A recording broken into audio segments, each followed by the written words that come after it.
So we're in the Saladaysburg Cemetery. Saladaysburg is a small township within Lycoming County, and Williamsport, Pennsylvania is within Lycoming County. So when I had this idea of writing the coffee table book about historic homes, I met a local author whose name is Elaine M. Decker, and she wrote a great book called Williamsport Past and Present, where she takes old postcards of scenes or houses, buildings in Williamsport, and then replicates that with an updated photo and then shares some history. And she suggested that I join the Genealogical Society library in order to do research about the houses. And what I find is that I absolutely love the process of researching at the Genealogical Society's library. And while I don't think a lot of the information that I find I'll actually need in the book, I find it fascinating. So one of the houses that I was looking into, there was an owner who lived there for more than 50 years. I haven't figured out yet if he's the original owner or not. But that's to say, when I got to know him and his wife a little bit, I found that they had two daughters, who were grown up and married and have since passed away. And it turns out one of those daughters is buried here in the Saladaysburg Cemetery. So it's such a nice day that I decided to come to the cemetery and try to find her tombstone marker. So here we go. Her name is Marjorie Holmes Matthews, and I'm looking forward to finding her.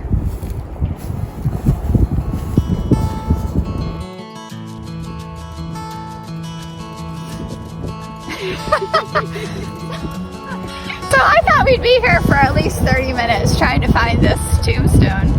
I mean, look around. Can you pan inside the cemetery? Like, it starts over here. It goes down over there on the other side of the road. And then there's a little bit of a driveway road and it goes over there. And I thought surely we'd be walking around the whole thing, and I was going to actually count part of this for my exercise today. And in less than 5 minutes, my daughter finds the tombstone. So here she is, Marjorie L. Matthews, 1926 to 2014. So she grew up in one of the houses, which is so cool.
As an aside, I want to thank my son, one of my sons, and his girlfriend for getting me the tripod on which my camera sits right now. And it came with this little clicker. Look at this. I can stop the video.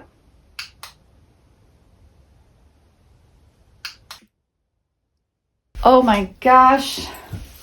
I'm glad I verified because it didn't actually come back on.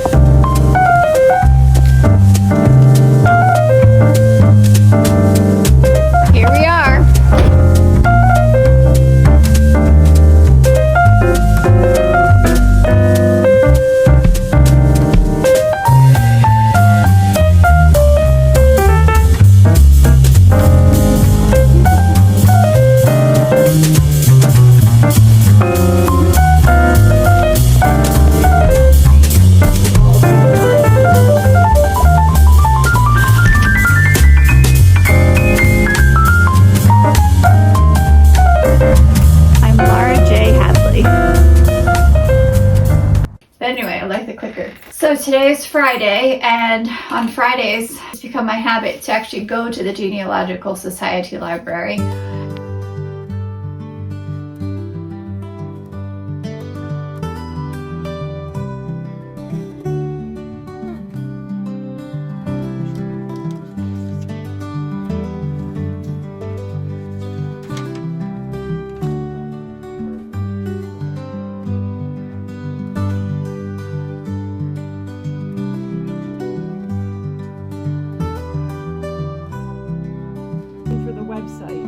Because we were in an emergency situation, and then I gave him the. And as I mentioned in the cemetery, one of the houses that will be in my book, I was intrigued by one of the owners who lived there for more than 50 years. And so a lot of the information I'm finding isn't necessarily necessary for the interest of the book, but I find it fascinating. I think it's really fascinating just to look on Ancestry.com to look at all of the files and the books that the Genealogical Society Library has. And I'm going to put a little plug in, which is if you would like to join the Lycoming County Genealogical Society, it's only $15 for the year. And that enables you to do as much research there as you want when they're open, which is Tuesdays through Fridays from 12 to 4. That said, there are a lot of people who are members who don't even live in Lycoming County. They were just doing newsletter mailings today, and there are people all over the country who are members and who receive the newsletters. So there you go. There's my little commercial for the library.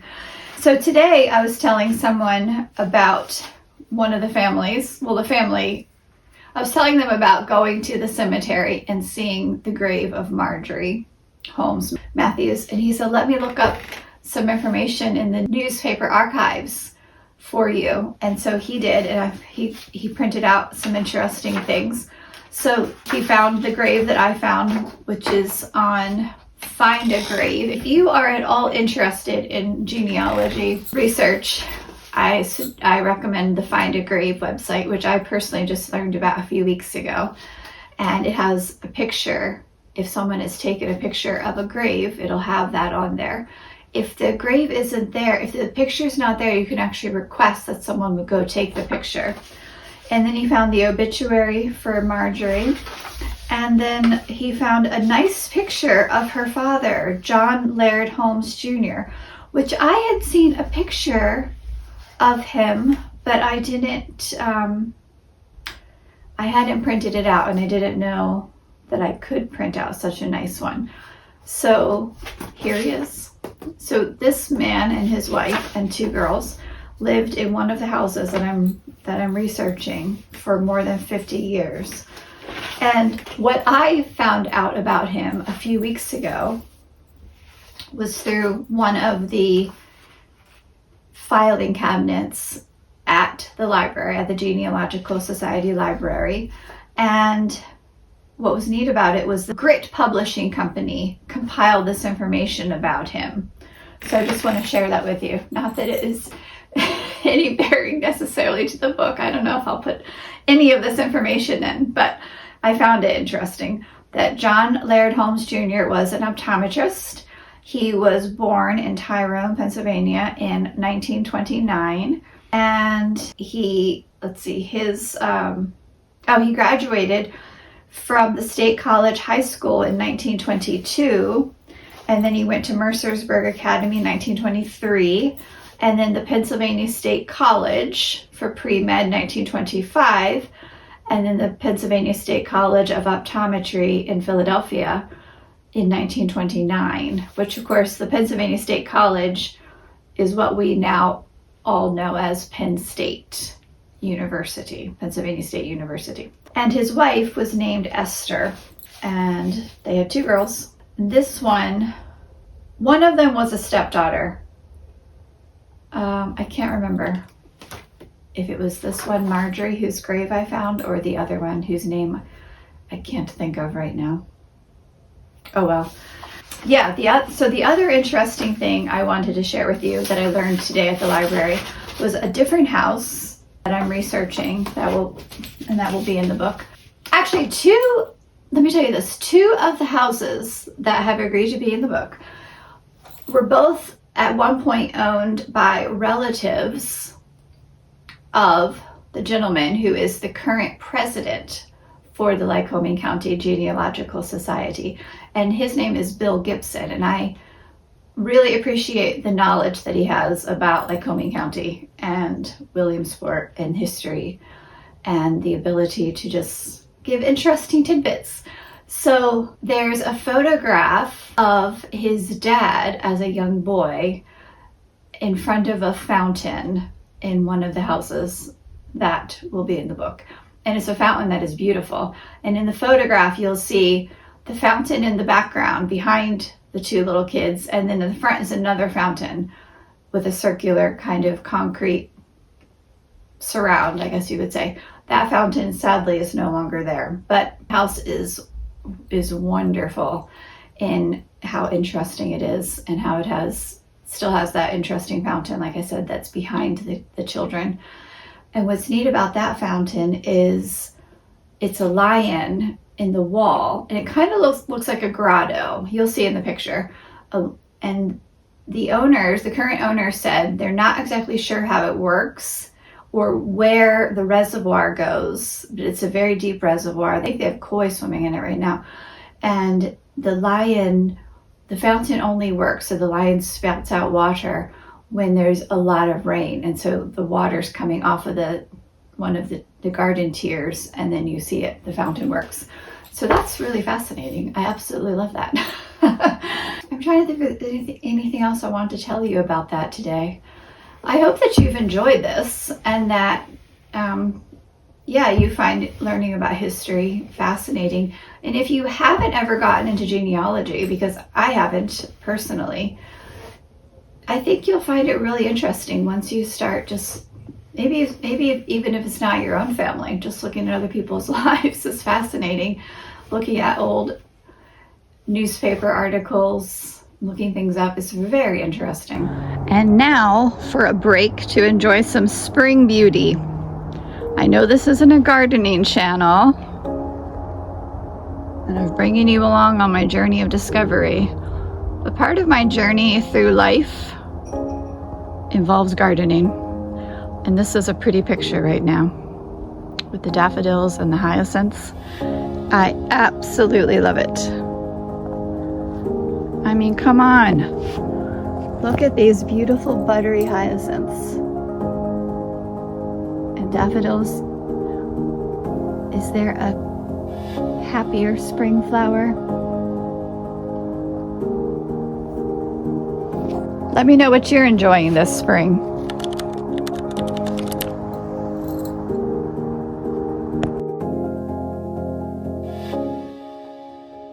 Well, here's your outfit of the day. We haven't done one in a while, I feel like, anyway. And I'm starting to realize why Linda Vader probably stopped doing them. Because if like this video, it's gonna have a few different clips, I'm wearing something different in the different clips, it'd be kind of cumbersome to do an outfit for every single time, wouldn't it? But today we're going to go ahead. So I'm wearing this jacket, which I adore. This multicolored, has a really soft feel to it.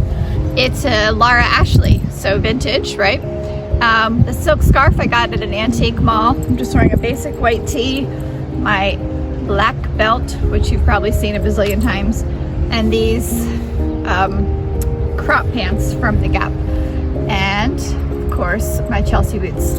And then I love these Cloyson bracelets, which I've had for years. So there you go, my outfit of the day.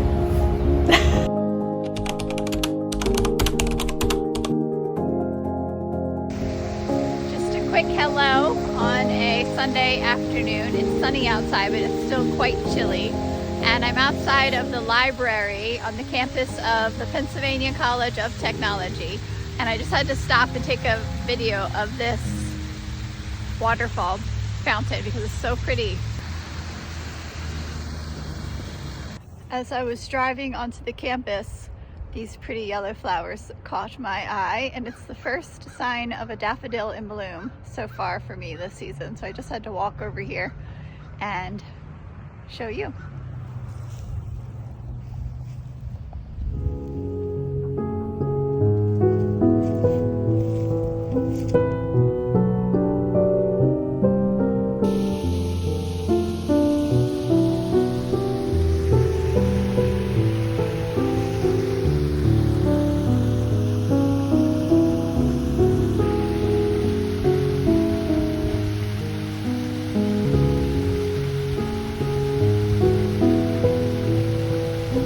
So there you go. Thanks for joining me today.